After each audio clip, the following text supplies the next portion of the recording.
using the power of networking to grow your online business with special guest Sara Alepin on today's episode. Today's episode is brought to you by ClickUp. In today's digital world, keeping track of all your tasks, projects, and employees can become overwhelming. Use the same project management tool that I use for my team for free at servermaster.com/ClickUp. Are you tired of dealing with your boss? Do you feel underpaid and underappreciated?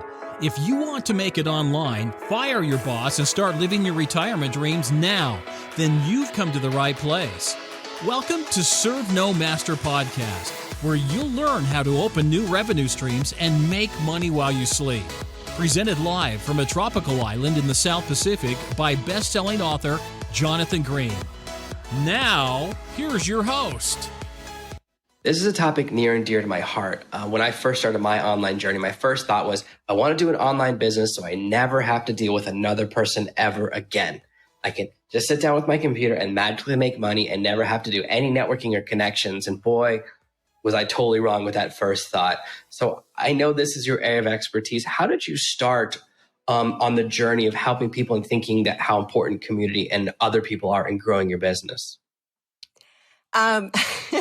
Well, first of all, thank you for having me. I'm really excited to be here. And your networking story, you are not alone at all in that, of feeling like you didn't want to have to go back to that.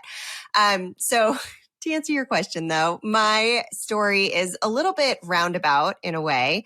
So I was a high school photography teacher, and my side hustle was like, it was a summer job for a teacher, but was wedding photography. And I got attacked by a student and was injured, so I couldn't go back to teaching. And I was like, well, I don't want to sit around and do nothing, so I'm going to kick my photography business into my full-time gig. And when I started, I was injured, so I needed to have other photographers that could come and support me, that I could hire, as my additional photographer. And I started going to networking events, and they were terrible. They were absolutely horrible. It was anxiety provoking. It was frustrating. It was discouraging. And I'm a really nice person. I'm very easy to talk to. So I can imagine that my experience is not isolated either. So I ended up getting frustrated, and I decided to build my own networking organization, just out of a need to be able to run my business. And if I was feeling it, I figured other people were too. You brought up something that's near and dear to my heart. When I started out in 2010, I said, I want to learn how to network. So I used to go to networking events from meetup.com for industries I wasn't in. I said, I'm going to go to networking events where I'm not looking for anything. And every time someone does something I don't like, I'm adding it to my list. And, that's why I almost never have business cards. I don't know if this happened for you, but I remember someone would go around and put a business card on each table, each person's place setting before you got there. So by the time you get there, there's 4 business cards that you don't want. It reminded me kind of Valentine's Day when you're a kid, when everyone puts a card in your box. And so it's great to get a bunch, but no individual card matters. And I remember some people they use networking events to be, I guess the best way is socially inappropriate. In the same way that happens in a dating event. When I was single a long time ago, I went to one of these things called a lock and key event, where every woman has a lock on a necklace and every man has a key. And I remember I was talking to a lady, and a guy just walked up and tried to put the key in the lock while we were mid-conversation.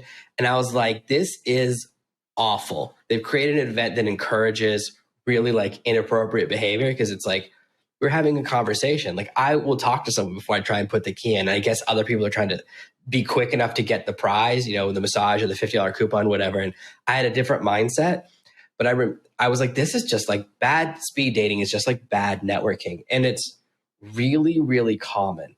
So why do you think bad networking is so common? Where do you think it comes from? And I know exactly what you're talking about, where you feel uncomfortable and you go, I don't want to be like this. Is this what I have to do to network? I don't want to do it. Yeah, I'm so with you. It's funny. I always think of when I start talking about networking, I'm like, it sounds like I'm talking about dating. So bad networking, it's funny. I think part of it is that old school mindset of like the door-to-door salesman, the pool salesman, where that's what we think of in our generation, because that was what was kind of normalized when we were growing up. But it's shifted so much. So when those bad things happen, they're so noticeable.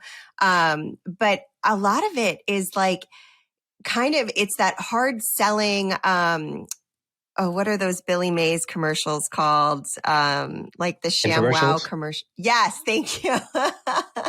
It's kind of like infomercials versus social media. Like, an infomercial when I say that. And social media like is a little bit different style of marketing. I unfortunately, bad networking is out there. And that's one of the reasons that you really need to screen the events, because people don't show up to our events like that. And if they do, they don't come back. And that's kind of because it's just like, you're not a fit, and you're not a fit even when you're kind of socially inappropriate.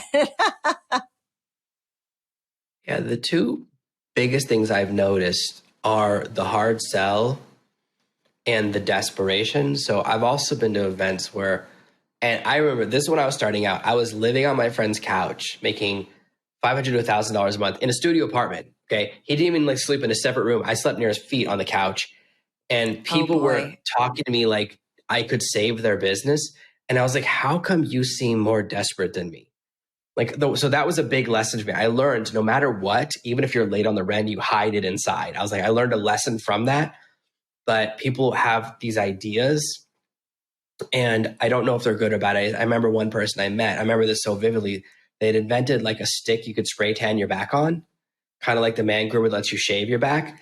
And they were like, what do you think I should do? And I was like, I don't know I'm the worst person. I don't spray tan.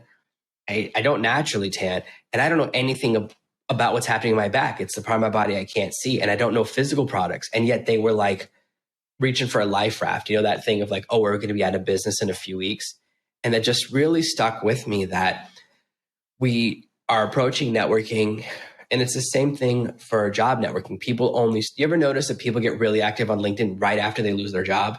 Suddenly they're updating their profile, all the things they should have done before the desperation was there.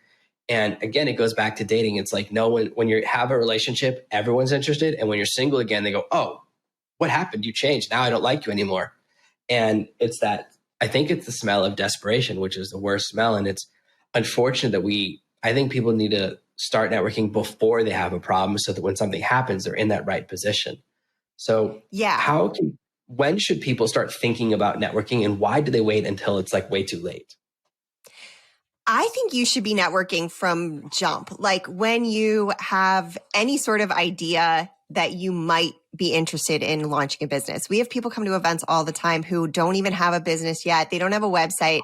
And sometimes they'll be a little nervous and they'll say like, I don't know if I'm in the right place. But they are, because that's how you meet the people that you are eventually going to need. And you don't know when you're going to need those people. And you need people for so many different reasons. Like you need a marketing person at different points. You need a business coach at different points. Like, and not just that, but then as you continue to collect people into your network, you can refer them out to the other people. So if you, let's say, are a person who supports service-based businesses, and you meet that person who has this spray tan for your back thing, then if you have collected people into your network that might actually be able to help that person, then you can refer them out. And that is kind of like an unnoticed part of networking, but a really important part of client care, because you will always be top of mind for people that you treat well and that you support, even when they don't pay you or you don't pay them for that support. So like the spray tan example, you couldn't help that person, but if you had someone in your network that could, that spray tan person is always going to remember that you connected them with that lifeline. I'm so sorry. My dog is barking. Oh, that's okay. This is a real life podcast, so real life things happen.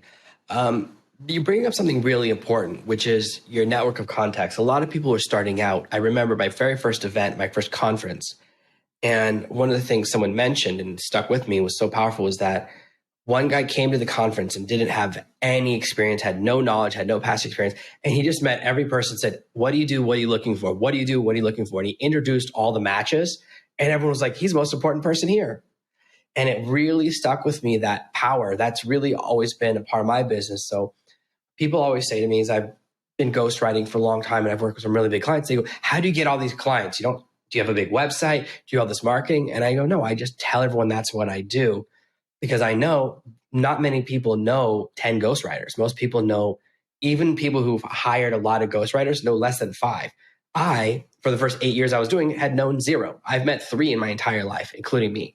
And so it's amazing how much just telling people your thing is and speaking with confidence. I think that was the other part missing from that projection, is that when you act really confident, then you're much more likely to be top of mind. So when someone goes, oh, do you know a Facebook person? Oh, yeah, I do. I met a Facebook person last week. You become the answer to that question as long as you clearly state what you do in a short sentence, like less than 5 words. If you have a really complicated explanation for your job or it's not clear what you do. I remember someone who was one time told me he's a business architect. And I thought, oh, I don't like that. It really turned me off. You saw my face, right? Yeah. So you get it. When he said that to me, I thought, oh, no. Because he combined 2 cool words, right? Like architect is what everyone in a romantic comedy is. It's like the romantic comedy dream job. Everyone's an architect with another word. And he's like, now I have a job, and felt very invented. And I think it's the common mistake when people don't really know what you do. That was an important lesson I learned. It's like, you have to be really crystal clear that you're really good at one thing, whatever that one thing is. And then people know if you're what they need or not. Sometimes we try to say, oh, I do all services. Like I do social media, I do SMS marketing, I do email marketing, I do copywriting, I do blog post writing. And because you're trying to do every service for everyone. And unfortunately, then it feels like you're a jack of all trades instead of a specialist. So you actually get less work without realizing it. That was one of the big lessons I learned. And as well as, if you just tell everyone, good things can come your way. So I remember when I read a lot of sales books, the first sales books are like, you eat what you kill, right? You have to hunt down your customers, bring them down like wild game. Like it was like a lion hunting a llama or whatever that animal is, right? Like antelope, maybe it's antelope, right? Is that metaphor? And that's how a lot of people, especially phone sales is, right? Door-to-door sales, phone sales, it's that aggressive mindset. We think that's what we have to do. But I think of networking, and I think of a lot of parts of my business as farming. So I read this book, Never Eat Alone, one of the best books I ever read, recommended to me by one of the richest people I ever met. And it taught this lesson that's, I think, the most important lesson I know, which is that favors are not a finite resource. You can introduce people over and over again without running out of it. You can give value a lot of it. And there are people who I did a favor for 3 years ago. And the longer someone takes to return the favor, the bigger the return. That's what I've really noticed. People do, like, I used to be a favor counter, like, oh, this person owes me this person owes me that, this person owes, and you try to wait for them to pay you back. It's very stressful, very, very stressful. But when you switch to the favors and muscles, like, oh, the more favors I do, the better I get at it. And now I actually don't really think about it. As long as I like a person, I'll throw a lot of stuff their way. I'm like, oh, I know 3 people to be amazing for you to meet, right? I don't think about it. As long as I'm like, oh, you're nice, they're nice, I'm going to introduce you. I introduced someone I met 2 weeks ago to some really big contacts of mine because she was really nice and awesome. And we had a really great connection. And you never know when you're going to meet those people. So when you start exercising a muscle, you get really good at it. Like you get really good at favors. And then when people do you stuff, it's really cool. People who do these really big, really amazing favors that to you would be very financially big, but them to not are not a big deal. So how can people start to approach networking from the give mindset rather than the take mindset? I think that's something that really holds people back. They go there looking for a quick result. Like I'm looking here and I'm only going to talk to people that have the one thing I'm looking for. Now I'm guilty of this. I don't like to meet people that don't own businesses. Sometimes I'll be at a conference, I meet someone like, oh, I'm number 7 at Google. I'm like, yeah, I don't want to talk to you. I only talk to owners. Like I'll talk to an owner of a 1-person business before I'll talk to a person, because for me, I like talking to people that know what it feels like to be in the arena, that know what it feels like when it's all on you, when you have to perform, because that's a different feeling than when you're an employee. Even if you're number 2 at a big company, you don't have ultimate decision-making authority, which means you don't have ultimate stress authority. So that's one thing for me. That's one of my personal limitations. But how can people switch past their limitations and start meeting a lot more people and realize that building out that Rolodex has a value in and of itself? So I think the first thing to do to shift is that it's not, the conversation isn't about you. It's about the other person. And so your goal isn't to go in and talk about, and this is a bad behavior technique for networking too, to just call this forward, to go in and talk about yourself. I do this. I serve this person. This is what I'm here looking for. And that other person hasn't even had a chance to say their name yet. It is about the other person. You are there to learn what the other person does. You are there to learn about the other person and ask questions. So, of course you're going to get to talk about yourself, but nobody wants to stand and hear about another person for 15 minutes. Like, they're going to be looking to lift out of that conversation really fast. So even if you go with a goal in mind, and you should, but you don't have to accomplish that. Like, you may not meet somebody who is there, that you're looking to hire for social media or whatever. Like, but you might meet 15 really amazing people that now are in your network, that now you can connect with other people, or may hire you later, or you may hire later, or a whole plethora of other things. But you've also made a connection, a real connection that means something. And just talking about yourself doesn't build that in the same way. So going in and always stepping into the mindset of, this conversation isn't about me. And that's across business in general. Like, when you're serving clients, it's about the client. It's not about you. So what sometimes happens, I think, is people are hesitant to say what they do or what they want. I one time remember this girl I was friends with was dating a guy, and I said, "Oh, what do you do?" And he goes, "I'm a writer." I go, "Oh, amazing. You write books or articles?" He goes, "No, music." I go, "Oh, that's amazing. I love music. What kind of music do you write? Are you a singer-songwriter or this?" And I had to ask him about 8 questions to figure out what he actually did. And I remember thinking, I hate that guy, because he could have just said, in 3 words, I'm a this kind of music writer, right? And I don't perform. I'm only a writer for other people, right? He could have said it in 1 sentence, but he buried it, and it really gave me a negative feel for him. And they didn't work out. I don't know if that's why, but that was my first thought. I was like, why, especially when you have a cool job, why are you? It felt like he was ashamed of his job, and I wasn't sure why, because it was a good job.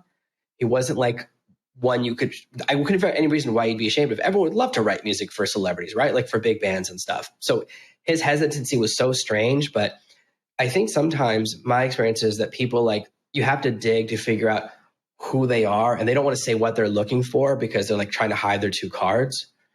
But for me, when I'm at a conference, I want to say what I do as quickly as I can, what I'm looking for. If I can say both of those in 1 sentence, they have the 2 pieces of data they need.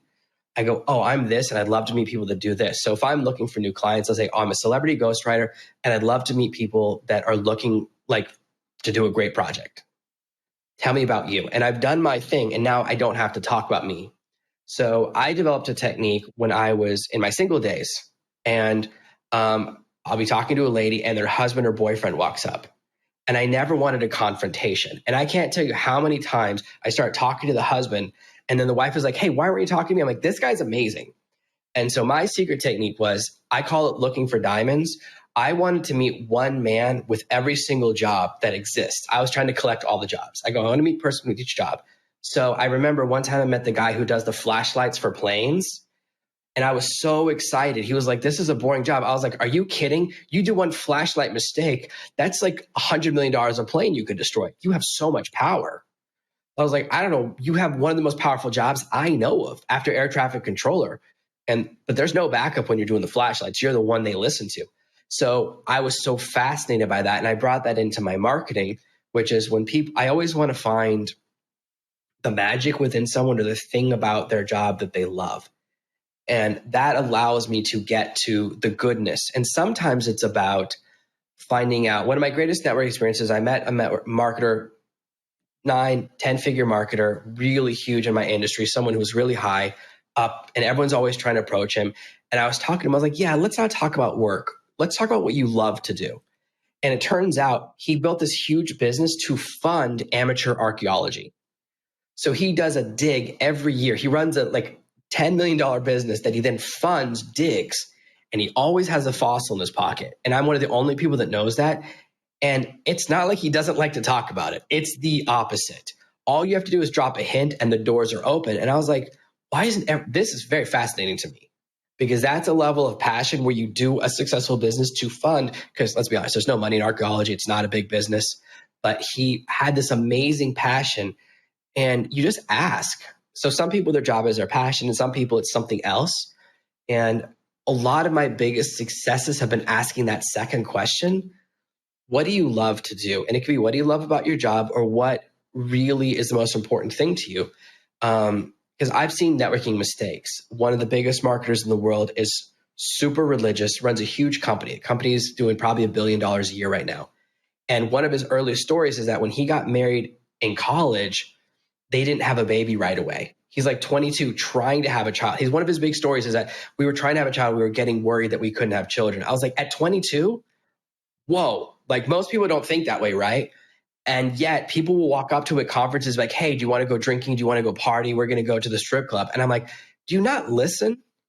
People are always amazed. He approached me to do a project. I was like, I'll do a project, but I have to meet your wife first because I know she has to approve me. And she was at the event. I met her and she gave me the approval, which is why he worked on a project with me. And everyone's like, how did you get that project? I'm like, because I paid attention to what's important to the person. So a lot of times it's not a lot of big questions. It's just figuring out what matters to someone. So what are some of the techniques that you teach or recommend when you bring people into your world, the types of questions they should ask and the types of things they should look for? I know I have my techniques, but I'd love to learn a little bit more of your process. That's a good question. And you brought up a really good point here. Not just asking questions, but listening to the answers and reading the room is another piece that you kind of just like, you didn't explicitly call forward here. But that is a huge piece of technique where you're reading the room. That marketing person may not have said explicitly that his wife needs to approve of the people he brings into the business or brings on board.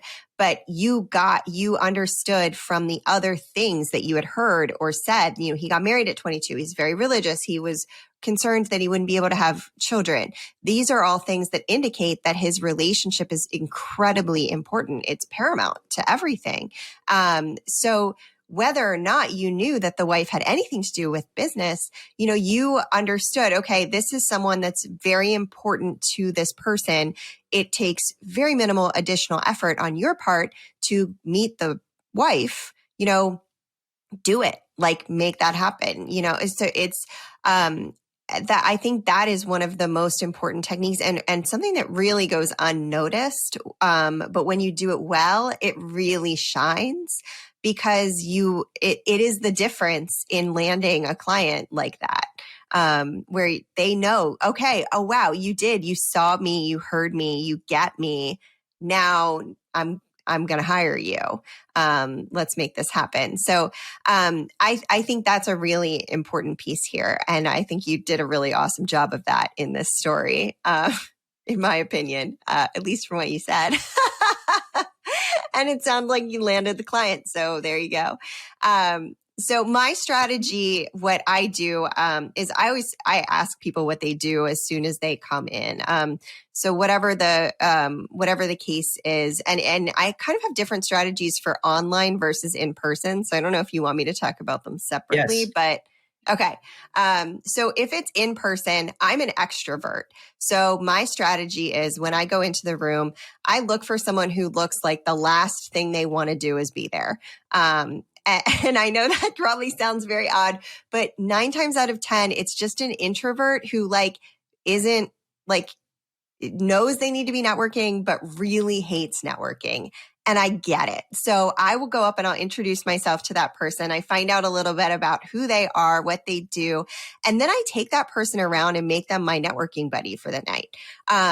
And I developed this strategy when I was striking out networking because I realized if I was doing something kind for someone else, that other people would want to talk to me, and that it would really make me memorable for people too, because part of it is being memorable, right? Like having a conversation that people retain, because otherwise it's just somebody handing you a business card and then leaving. So then what I would do is I'd go up to all those circles that had formerly iced me out, and I would say, hi, I'm Sara. This is Jonathan. He is a ghostwriter. And he lives this really cool life in Southeast Asia, which I think is where you're located, but I could be wrong. Look at me. See, I remember stuff too. And then I have now introduced you. So if you're an introvert, like the ice is broken for you. Now you don't have to go through the pressure of walking up to the group. And you don't have to have spent that energy. So it's kind to the person that I'm with. It also, it gives me the ability to introduce myself and then introduce that other person. I'm comfortable doing that. It fills my extroverted bucket too. So that's kind of my strategy on like getting into, because otherwise you're walking up to circles of people and trying to get your way into them. And that can be really intimidating. It's much easier to do it when you have somebody else, when you've got a buddy. So that's how I start in-person events when I'm attending a networking event. And then most of the networking events I go to are networking events that are virtual. We host both. And for those, what I do is I have everybody come in and I have them introduce themselves. So they say their name, elevator pitch. They get 45 seconds max. So this is not like, I'm looking for blah, blah, blah stuff. It's fast. I model it.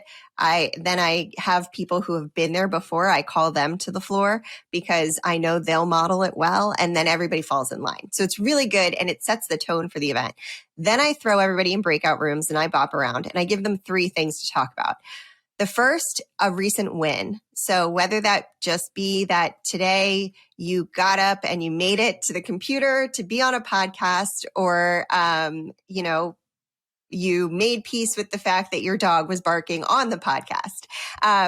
Whatever your win is, it can be super small, but it also could be, I booked 5 clients last week. So whatever your win is, we don't celebrate enough as entrepreneurs, our wins. And it's really nice to be able to celebrate them together. So, and then after that, I have them tell something that they're either working on, struggling with, or just really haven't figured out how to bring it all together yet. And essentially what that tells the other person is what they're looking for, if they're saying, I'm really struggling getting traction on social media. I know I keep talking about marketing. I don't know why that's in my brain today, but I'm really struggling to get traction on social media. Then that tells, that then I am going to be like, oh, well, are you like, where do you see the problem happening? Or why do you feel like you're not getting traction? And then I know 5 people I can connect that person with, and I've gotten a sense of their personality and I have, a sense of what they do. So, that is all like that really encourages a meaningful conversation and a pretty quick solution-based conversation, because typically if you're running into a problem, either somebody else has had that problem or they know somewhere a resource or a person that can be that solution. And then usually it's something fun, like what's your favorite cocktail trivia item? Like a group of wombats is called a wisdom. Because everybody has their funny fact that they love to share. And it's just like a fun little way to kind of get to know each other. And it's a way to remember that person. So, the other thing is always have a Google Doc or some sort of document with your links in it, because if you're allowed to share them, you want to be able to share like your contact information or whatever. Just have it. It's better to like have that available so that you can then continue the conversation with that person, because that's how you do that virtually. It's like your business card, but not. Oh, that's really great. I think that's some really great techniques. Some of those I'm familiar with, some of those I'm not. So I think that's going to be really great for people, because a lot of it is there's this fear of breaking the ice. And I see 2 people that both want to talk to each other and both afraid to bother the other person. They go, oh, they just want to be left alone. Nobody comes to a networking event to be left alone. So I think that's really, really great. So where can people find more about what you're doing, more about your process, and more about the types of events that you're running so they can kind of get involved with the amazing things you're doing? So you can find us online over at districtbliss.com. And we host virtual and in-person stuff. So it's super fun and really lovely people. And then if you're looking to find us on social media, we're at District Bliss Events. That's amazing. Thank you so much for being here. This has been an amazing episode. I know a lot of people are going to love it, and a lot of people are going to start going to your event. So thank you so much for being here today. Thanks for having me. I hope you loved today's episode. I appreciate you listening. When I started my online business, I thought I could go it completely alone. Turns out, connections is the name of the game, and the faster you build contacts, the faster your income grows. Let me accelerate your success and help you earn that networking black belt absolutely free at servemaster.com/black belt. Thank you for listening to this week's episode of the Serve No Master podcast. Make sure you subscribe so you never miss another episode. We'll be back next week with more tips and tactics on how to escape the rat race. Please take a moment to leave a review at servenomaster.com/iTunes. It helps the show grow, and more listeners means more content for you. Thanks again, and we'll see you next week.